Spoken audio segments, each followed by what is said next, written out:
So the other thing about recreation is giving gifts. We should give gifts, and Prophet said it will create love, as he told the women specifically, لا نساء المسلمات لا تحقرن جارة لجارتها ولو فرسا نوشا, that the Muslim women or Muslim women don't stop giving gifts, even if it's only the shank of a sheep, which is a piece that nobody wants. Even if that you have to give as a gift, continue giving gifts, because it creates love and it creates closeness. And the Prophet himself used to accept gifts, and he used to give gifts. And so this is something that eases the mind. It's a wonderful kind of activity. And of course, to give gifts, you have to go shopping, which the women enjoy quite a lot. And so that's another form of recreation and a beautiful way of engaging with each other. The other big thing is traveling. And so we are encouraged by Allah subhanahu wa ta'ala to travel through the land and see, the different places. Allah subhanahu wa ta'ala wants us to travel through the earth, because when you travel through, you get to really appreciate the magnificence of Allah subhanahu wa ta'ala. You get to see all the different cultures.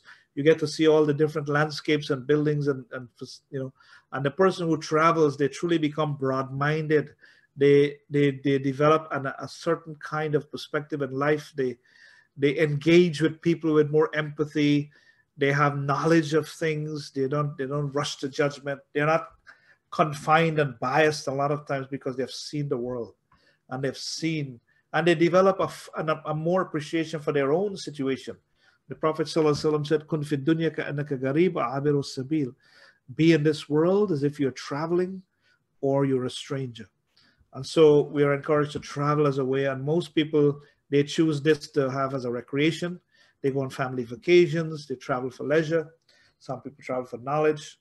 Musa alayhi salam traveled a lot. Imam Shafi, Ahmad Ibn Hanbal, Imam Bukhari traveled many, many miles to pick up hadith. One hadith from here, one hadith from there. And so we have had Ibn Battuta traveled all over the world. And so it's one of those things which the Muslims used to travel a great deal of distances. They would travel from Egypt to Mecca.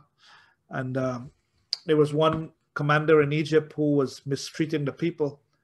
And one of the followers of that place in Egypt traveled all the way to Medina to complain about him, this governor, to Umar al-Khattab. So they would travel large distances. And so we are encouraged to do that as a nice way of relaxing and having leisure.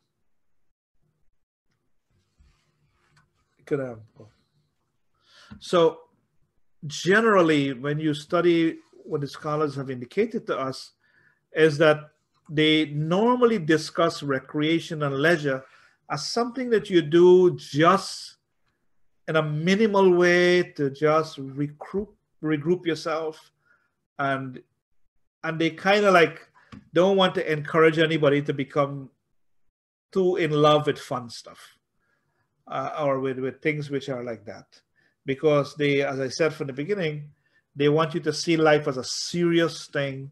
We have a serious mission to accomplish. We're asked to share our religion to the world. We are asked to worship Allah. We're asked to obey Allah, and so on. And so these things are not synonymous with recreation. So they always explain recreation as something that you do in small doses, infrequently. But the reality is that, and they don't cover the following. Number one, and the other thing is that they look at people who spend a lot of time in recreation as not being purposeful in life.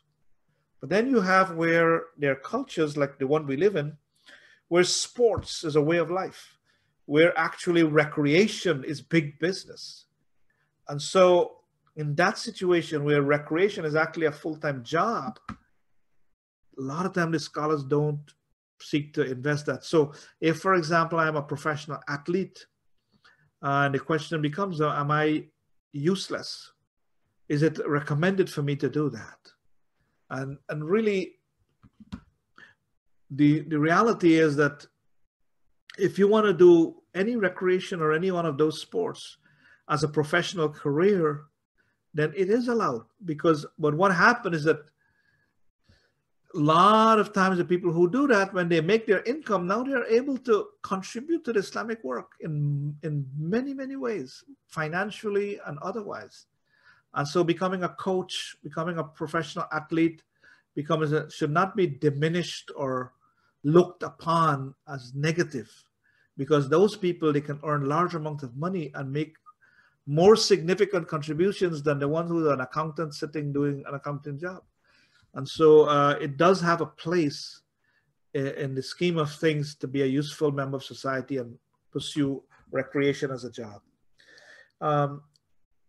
The other thing is that a lot of time when they were considering recreation, they only used to treat it as a source of entertainment.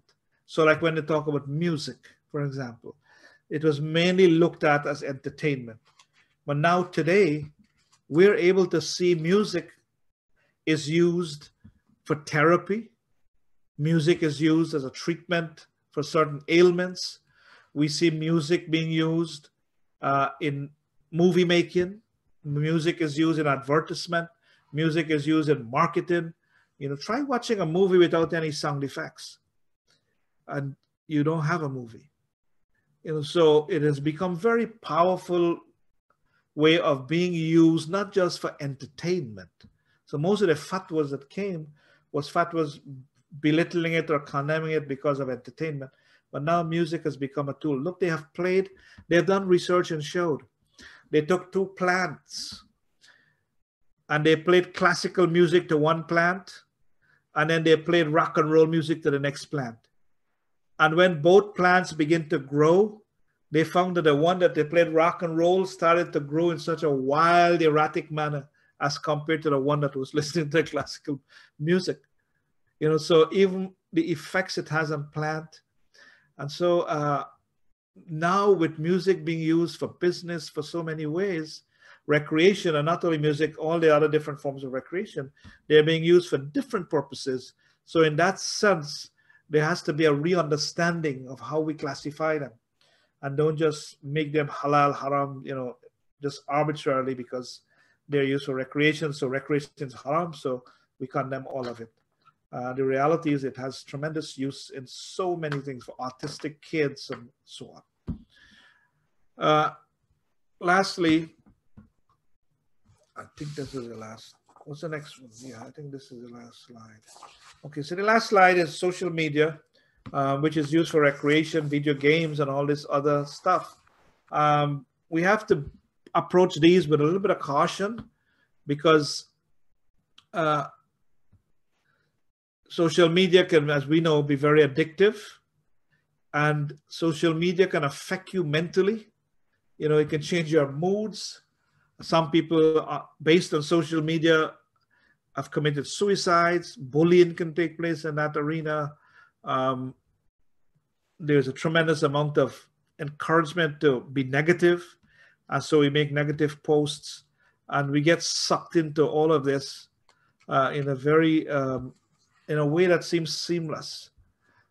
So we've got to be able to be very careful.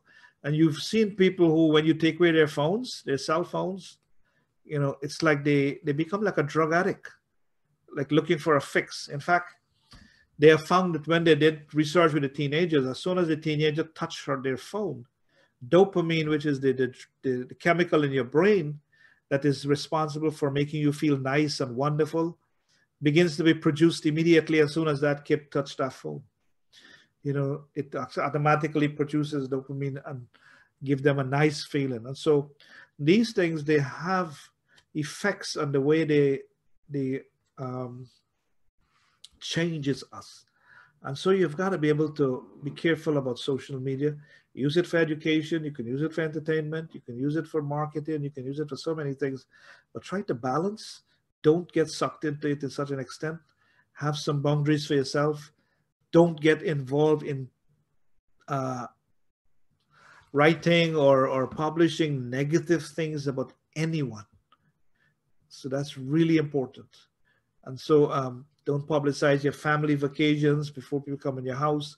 You know, people give out their life on social media, and people track all of that and make you vulnerable. So be very careful. It's a beautiful form of entertainment, but we have thing. I did not mention TV, but TV also comes in this part. That the TV is a tool. The good of it is good. The bad of it is bad. It's similar to movies, and so you have to control that. So these are some ideas in terms of recreation in Islam.